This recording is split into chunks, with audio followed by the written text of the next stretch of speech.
Om Namo Bhagavate Vasudevaya. Om Namo Bhagavate Vasudevaya. Om Namo Bhagavate Vasudevaya. Welcome to today's reading from the Krishna book.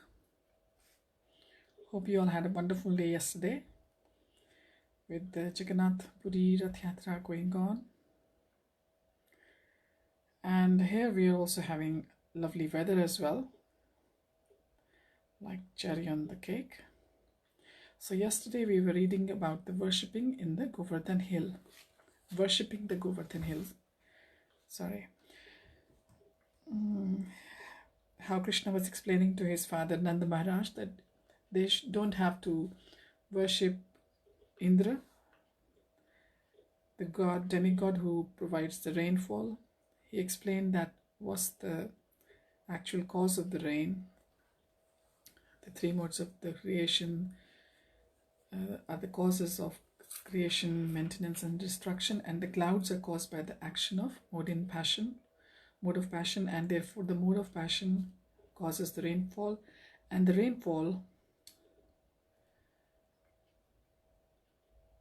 gives the success in the agricultural works of the people. So we'll continue. After hearing the statement by Krishna, Nanda Maharaj replied, "My dear boy, since you're asking, I shall arrange for a separate sacrifice for the local Brahmanas and Govardhan hill. But for the present, let me execute this sacrifice known as Indra Yagya." But Krishna replied, "My dear father, don't delay. The sacrifice you propose for Govardhan and the local Brahmanas will take much time. Better take the arrangement and paraphernalia you have already made for the Indra Yagya and immediately engage them to satisfy Govardhan hill and the local Brahmanas." Maharaj Nand finally relented. The Govardhan men then inquired from Krishna how he wanted the yagya performed, and Krishna gave them the following directions. Prepare very nice foods for all descriptions from the grain and ghee collected for the yagya. Prepare rice, dal, then halwa, pakoda, puri, and all kinds of milk preparations such as sweet rice, rabdi, sweet balls, sandesh, rasgulla, and laddu. And invite the learned Brahmanas who can chant the Vedic hymns and offer oblations to the fire. The Brahmanas should be given all kinds of grain in charity. Then decorate all the cows and feed them well. After performing this, give money in charity to the Brahmanas. As far as the lower animals are concerned, such as the dogs, and the lower grades of people, such as the Chandals or the fifth class of men who are considered untouchables, they should be also given sumptuous prasadam. After nice grasses have been given to the cows, the sacrifice known as Govardhan Puja may immediately begin. This sacrifice will very much satisfy me. So we have heard that Krishna likes some elaborate preparations offered to him. So now and then we can do that. But like Prabhupada says, in the beginning, enjoy the prasada to the fullness of your heart, but later on, please look after your body, because we should all know our limits. In this statement, Lord Krishna practically described the whole economy of the Vaishya community. In all communities in human society, including the Brahmanas, Kshatriyas, Vaishyas, Shudras, Chandals, etc., and in the animal kingdom, including the cows, dogs, goats, etc., everyone has his part to play. Each is to work in cooperation for the total benefit of the whole society, which includes not only animate objects, but also inanimate objects like hills and land. The Vaishya community is specifically responsible for the economic development and improvement of the society by producing grain, by giving protection to the cows, by transporting food when necessary, and by banking and finance. From the statement, we learn also that although the cats and dogs, which have now become so important, are not to be neglected. Cow protection is actually more important than protection of cats and dogs. But nowadays we can see wherever we are living that opposite is the case. People are more attached to their pets than to the protection of the cows. So if we can't look after the cows directly ourselves, we can always contribute whichever way we can for the protection of the cows. This is what Prabhupada means in the purport. Another hint we get from this statement is that the Chandals or the untouchables are also not to be neglected by the higher classes and should be given necessary protection. Everyone is important because we should not forget that Super Soul is residing in each and every living being's heart. But some are directly responsible for the advancement of human society, and some are only indirectly responsible. This is how Lord has made the world.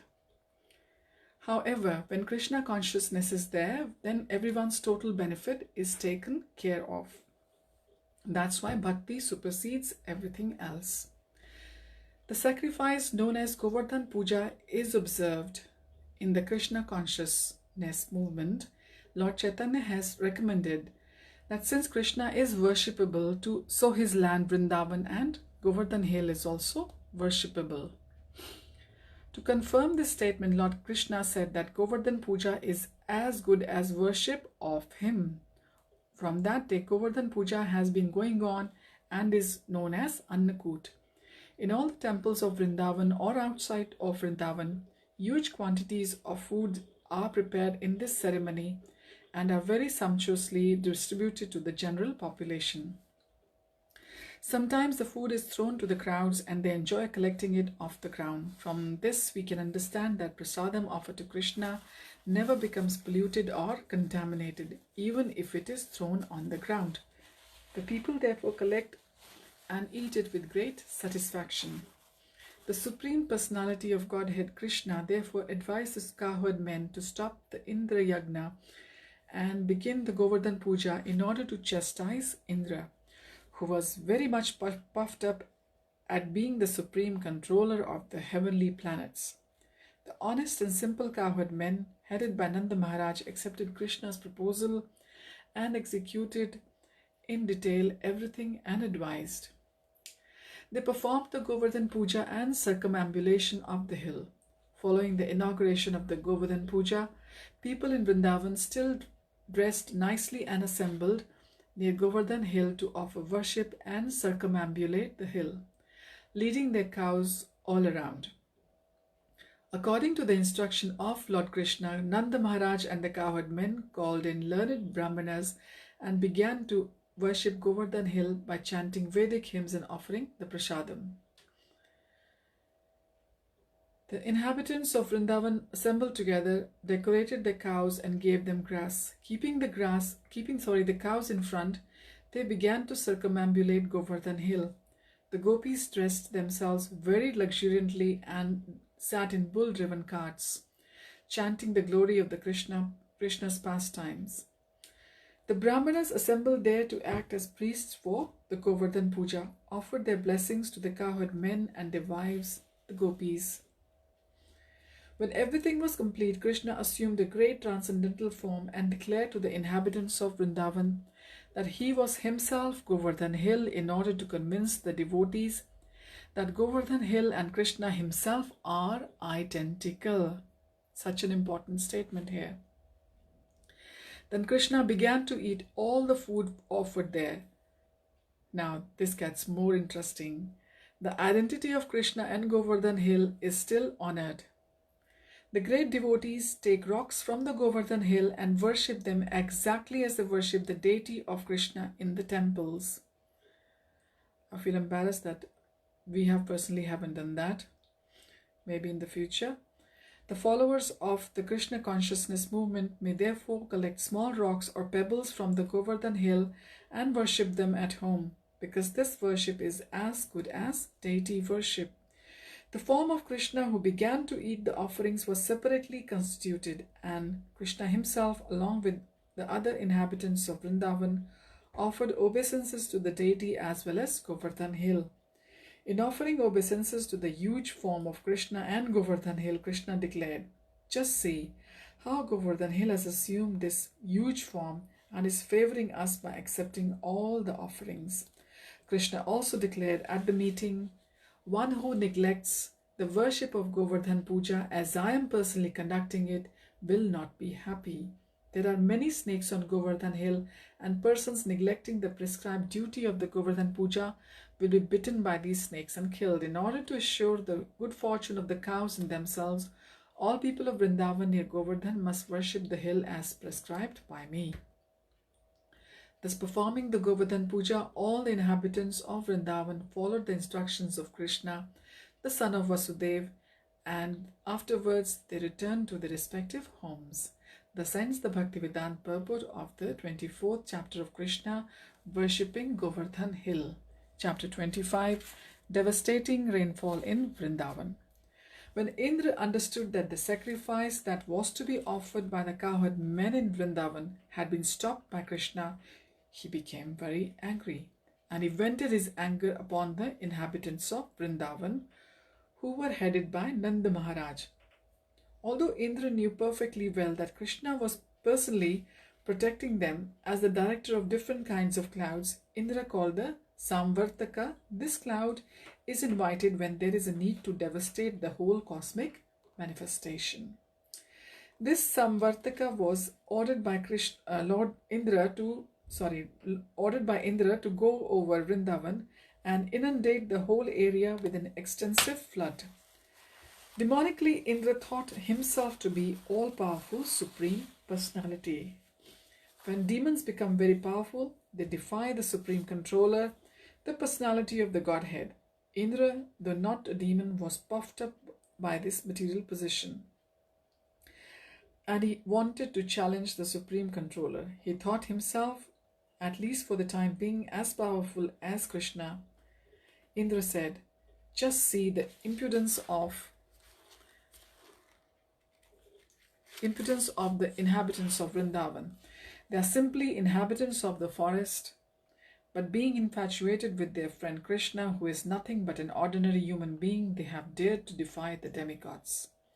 Krishna has declared in the Bhagavad Gita that the worshippers of the demigods are not very intelligent. He has also declared that one who has to give up all kinds of worship and simply has to concentrate on Krishna consciousness. Krishna's invoking the anger of Indra and later on chastising him is a clear indication to his devotees that those who are engaged in Krishna consciousness have no need to worship any demigod, even if it is found that the demigod has become angry. Krishna gives his devotees all protection, and they should completely depend on his mercy. So we will continue our reading from here onwards tomorrow. So in the last chapter, chapter 24, Krishna has established the Govardhan Puja, and he's told the Brajvasis that he is not different than Govardhan hill, and we shouldn't forget that he's only 7 years old, and he raised the Govardhan hill on his left, the smallest finger, the Anamika, as we call, or the pinky finger, as we say in English, local English here. And now Indra has been infuriated to see that how Krishna has established Govardhan Puja, and he has become secondary or nothing in the eyes of Brajvasis. So he is showing his wrath. He is trying to challenge the Supreme Personality of Godhead. Now this will unfold in front of us as we read tomorrow onwards. So I wish you all please remember Lord in all your activities, and like it says here, chant Hare Krishna and be happy. Hari Bol. Thanks for joining Narayan Keshav Prabhu.